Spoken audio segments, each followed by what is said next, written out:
सियासी हालातां दे पारख ते पत्रकार असगर अली जोया दी नवीं लिखत पाकिस्तानी सियासत दा असली चेहरा दा मुख विखाली इकट्ठ पंजाब हाउस विच होया, जिहदे विच मन्ने परमन्ने सूझवाना सहाफियां ते सियासी लेखां उत्ते गूढ़ी अख रखण वालियां भरवीं रलत कीती। इस मौके उत्ते गलबात करन वालियां दा आखना सी कि असगर अली जोया होरां मुल्क दी 75 साला तारीख दा निचोड़ करके इस किताब राहीं लुकाई नूं दे के अपना फर्ज चंगी तरह निभाया है। मैं अगर असगर अली जोया साहब की तासानीफ बताऊं तो कैदी नंबर 786 इनकी पहली किताब है जो 2007 में पब्लिश हुई। इसके बाद इनकी दूसरी किताब पाकिस्तान का ऐवान सदर, साजिशों का गढ़, एक और जर्नैली हुकूमत का खात्मा इनकी किताब, और फिर उसके बाद साजिशें, ये मियां नवाज शरीफ के हवाले से इनकी किताब थी। जेल से ऐवान सदर तक का सफ़र, इसको कहते हैं जिद्दोजहद का सफ़र, ये इंटरव्यूज़ की एक किताब है जिसमें जरदारी साहब के इंटरव्यूज़ भी इन्होंने किए हुए हैं और भी बड़े सियासी शख्सियात के इंटरव्यूज़ उसमें मौजूद हैं। एक किताब बड़ी पॉपुलर भी हुई और उसके ऊपर हामिद मीर साहब ने पूरा एक प्रोग्राम किया और फिर वो किताब इतनी पॉपुलर हो रही तो साथ में ये भी मशहूर हो गए कि जजेस ने, अदालत आलिया ने इनके ख़िलाफ़ बाकायदा जो है वो केस किया और इनको 1 साल की कैद भी हो गई। वो किताब है कैंगरू कोर्ट्स, अदालती निज़ाम के ऊपर वो किताब थी। बाद में फिर वो परवेज़ इलाही साहब ने, रांझा साहब जैसे बड़े वकील करके फिर इनको कुछ ही माह बाद जो है वो उनकी रिहा भी हो गए। अभी जो किताब आज है पाकिस्तानी सियासत का असल चेहरा, जैसे कि आप देख रहे हैं कि कायदे आज़म से लेकर इमरान खान तक का हमारी सियासत का ये सफ़र है। अज दी किताब के हवाले नाल ताल्लुक है जोया साहब, असगर अली जोया साहब का, क्योंकि मैं यजमान शहर का रिहायशी हाँ, जोया साहब भी यजमान शहर के रिहायशी ने। तो यजमान शायद, अगर भट्ट साहब ने मेरा ख्याल देखा, मेरे नाल डिस्कस कर रहे सी छोटे होंदियां दा, तो यजमान एक पंजाब की आखिरी तहसील है, तो सारा उत्थे चौदस्तान ते रोही ते टिब्बे ते रेगिस्तान ने। इहो जे रेगिस्तानी इलाके दे विचों, टिब्बियां दे विचों, इहो जी जगह चों निकल के आके इहो जियां अच्छियां तारीखी किताबां लिखना, कि जोया साहब नूं मैं खराज तहसीन भी पेश करना और मैं दाद देना उन्हां दी मेहनत नूं, उन्हां दी लगन नूं, उन्हां दे इस अमल नूं कि अज यजमान दी उन्होंने शान वधाई है। अज उन्होंने यजमान का नाम उच्चा किया है। उस रेगिस्तान चों, चौलस्तान चों, रोही चों आके एडियाँ एडियाँ इलमी शख्सियात और या मकबूल जान साहब, राणा साहब और मुदस्सर इकबाल भट्ट साहब जैसे लोगों के विच वो बैठे हुए मैनू बहुत अच्छे लगे ने। मेरा सिर यजमान का फखर नाल उच्चा हो गया। इतनी तफसील नाल और इतनी 75 साला दुख नाल तारीख बयान करना जेड़ा असगर जोया का काम है, मैं उन्हें खराज तहसीन पेश करना। इन्नी खूबसूरत ये रेफरेंस बुक है, इसनूं तुसीं रख के इस उत्ते कम अज कम मेरे जिहा बंदा अगर उन कहन कि मैं पूरे साल चो तू इस उत्ते कालम लिखना, मैं पाकिस्तानी तारीख ते इस किताब नूं सामने रख के कालम लिख सकता। इस किताब के एक एक वर्ग के एक एक सतर के अंदर आपने असल चेहरा बताया है, लेकिन लिखा नहीं है। ठीक है ना? आपके एक एक जुमले में, जिनको कुरान पाक ने कहा था ना कि अकल वालों के लिए काफी सारे इशारे हैं, वो हैं, लेकिन असी अकल वाली कौम ही नहीं गए। साढ़े कोल अकल होंदी ते असी अपने कातिल खुद अपने उत्ते बिठा देंगे लिया के।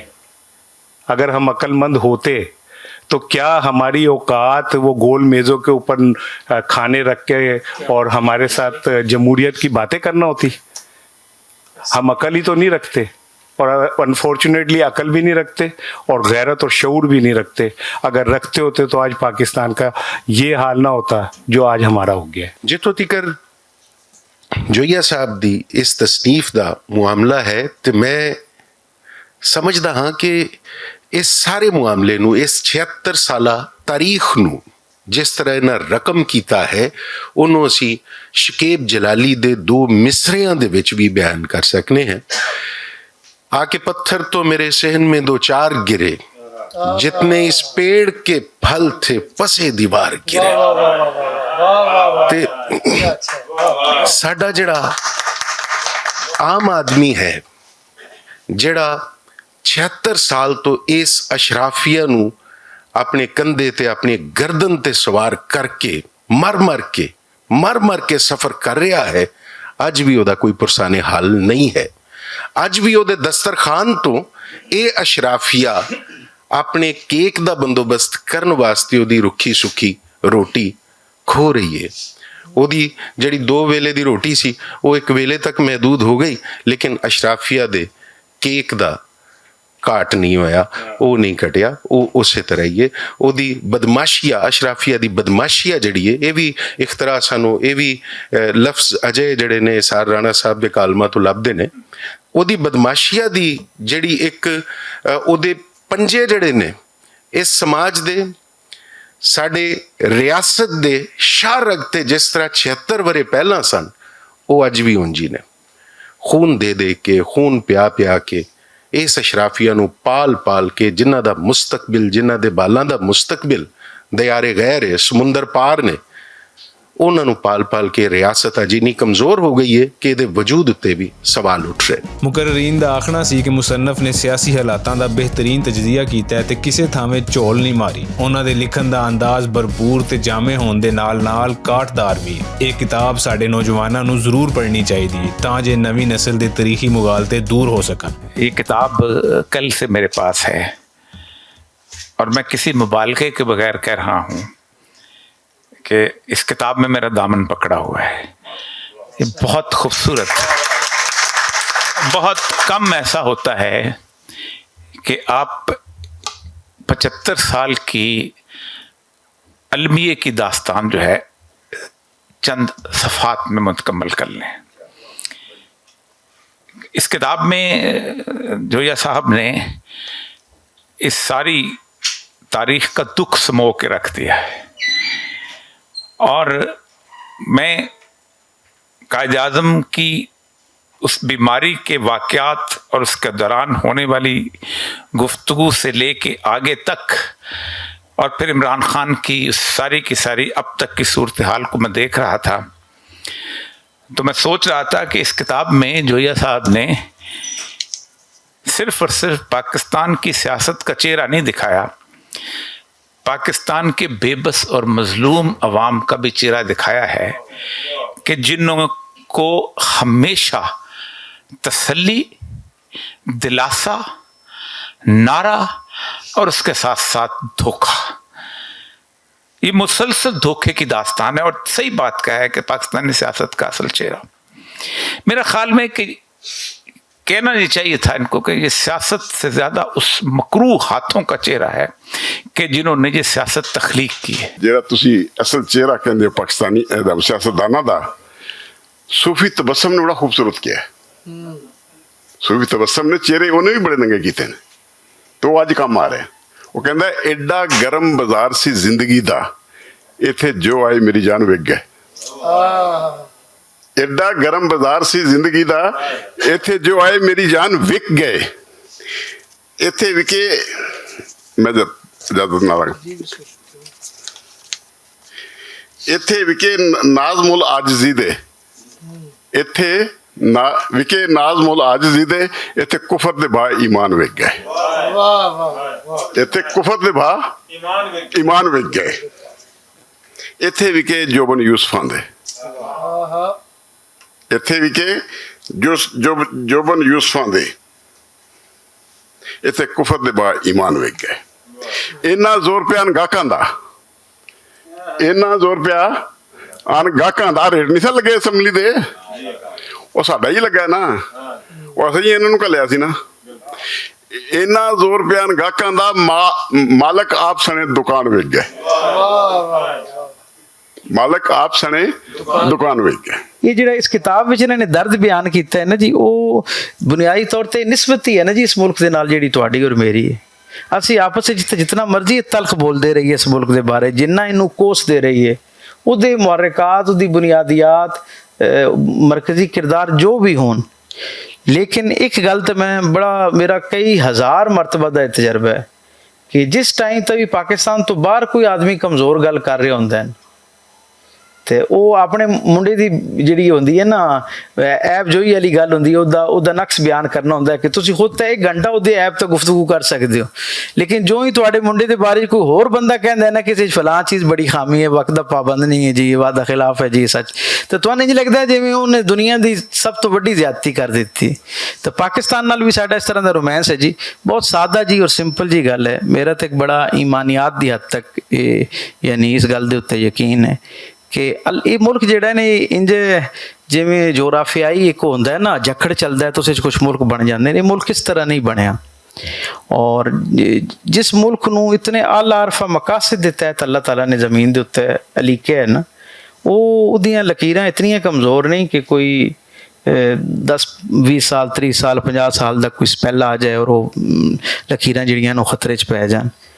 मैंने इस हस्ते में गल यकीन नाल कहना है कि मैं बहुत सारे ऐसे साहिब हाल बुजुर्गों को बशारत सुनी है कि इस मेरे मुर्शिद करीम फरमाते सन भट्ट साहब के सरजमीन वो है कि अगर इहदे बारे च लोगों को पता चल जाए ना कि कैसी मुकद्दस सरजमीन है, तो कोई आदमी पैर जुत्ती पा के घरों बाहर ना निकले इस सरजमीन के उत्ते। ये इतनी मुकद्दस सरजमीन और उसका सबब क्या है? उसका सबब ये कि अल्लाह ने इत्थों दे बहुत नफीस और लतीफ दिल जिहड़े सन ना, ਜਿਹੜੇ ਸਰਾਪਾ ਦੁਆ ਬਣੇ ਸਨ, ਉਹਨਾਂ ਦੇ ਨਾਲ ਅੱਲਾ ਨੇ ਰਾਤ ਦੇ ਕਿਸੇ ਆਖਰੀ ਪਹਿਰ ਵਿੱਚ ਨਾ ਇਸ ਮੁਮਲਿਕਤ ਦੇ ਹਵਾਲੇ ਨਾਲ ਕੁਝ ਬੜੇ ਪਾਕੀਜ਼ਾ ਵਾਅਦੇ ਕਰ ਰੱਖੇ। असगर जोया साहब ਨਾਲ ਮੇਰਾ ਤਾਲੁਕ ਚੂँਕਿ ਬਹੁਤ ਪੁਰਾਣਾ ਹੈ ਔਰ ਕੁਝ ਦੋਸਤਾਂ ਨੇ ਉਹਨੂੰ ਅੱਜ ਨੌਜਵਾਨ ਕਹਿਣ ਤੋਂ ਵੀ ਇਤਰਾਜ਼ ਦਾ ਇਜ਼ਹਾਰ ਕੀਤਾ, ਤੇ ਲੇਕਿਨ ਮੇਰੇ ਕੋਲ ਜਦੋਂ ਤਸ਼ਰੀਫ ਲਿਆਏ ਸਨ ਅੱਜ ਤੋਂ ਵੀ 25-30 ਸਾਲ ਪਹਿਲਾਂ, ਉਦੋਂ ਵਾਕਈ ਨੌਜਵਾਨ ਸਨ ਔਰ ਮੈਂ ਇਹਨਾਂ ਦੀਆਂ ਸਾਫਤੀ ਖਿਦਮਾਤ ਸਾਫਤੀ ਸਲਾਹੀਅਤਾਂ ਦਾ ਵਾਕਿਫ ਵੀ ਹਾਂ ਔਰ ਮੁਤਰਫ ਵੀ ਹਾਂ।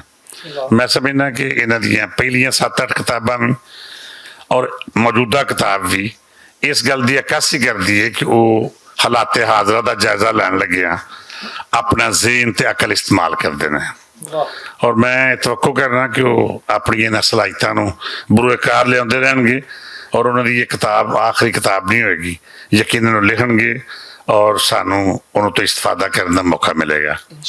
बाजवा साहब की आमद, इक़्तिदार साहब की आमद और ये मकबूल जान साहब, अनायत आबद साहब, वलायत फारूकी साहब और बाकी सारे दोस्त जो तशरीफ लियाए ने वो मेरे वास्ते बहुत ही मानयोग ने और उन्होंने आमद साढ़े वास्ते बायस इज्जत थे।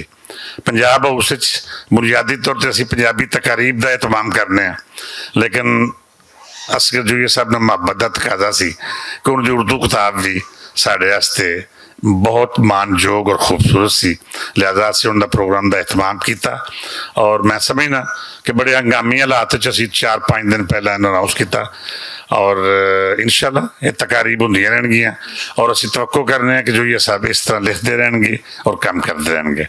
सब तो ज़्यादा शुक्रगुजार जिहड़ा वो मुदस्सिर भट्ट साहब दा। मैं ना ਐਵੇਂ ਛੋਟੀ ਜਿਹੀ 2 ਮਿੰਟ ਦੇ ਵਿੱਚ ਗੱਲ ਖਤਮ ਕਰ ਦੇਣਾ। ਮੈਂ 97 ਤੋਂ ਭੱਟ ਸਾਹਿਬ ਨਾਲ ਇਸ ਦੌਰਾਨ ਬਹੁਤ ਸਾਰੀਆਂ ਗੱਲਾਂ ਹੋਈਆਂ, ਬਹੁਤ ਸਾਰੀਆਂ ਗਲਤੀਆਂ ਹੋਣੀਆਂ, ਕੁਤਾਈਆਂ ਹੋ ਜਾਣੀਆਂ, ਕੋਈ ਫੱਡੇ ਬਣ ਜਾਣੇ। ਜਦੋਂ ਵੀ ਆਣਾ ਭੱਟ ਸਾਹਿਬ ਨੇ ਕਹਿਣਾ ਕਿ ਯਾਰ ਇਹਨੂੰ ਕਰ ਲਾਂਗੇ, ਦੁਬਾਰਾ ਨਾ ਹੋਵੇ। ਉਸ ਤੇ ਕਦੀ ਵੀ ਨਹੀਂ ਇਹਨਾਂ ਨੇ ਲਾਨ ਤਾਨ ਕੀਤੀ ਕਿ ਕਿਉਂ ਕੀਤੀ, ਉਹਨਾਂ ਕੋਲ ਹੋ ਗਈ, ਦੁਬਾਰਾ ਨਾ ਹੋਵੇ। ਤੇ दूसरी गल, मैं कल किताब देन गया, मैंने भट्ट साहब ने कहा भी होरिया साहब नूं दिओ, तो मैं डरदा सा, मैनूं घर नहीं सी लभ रिहा, तो मैं डरदा सा उन्हां कोल। वैसे मैं कहा भी मैं अज देन चलना।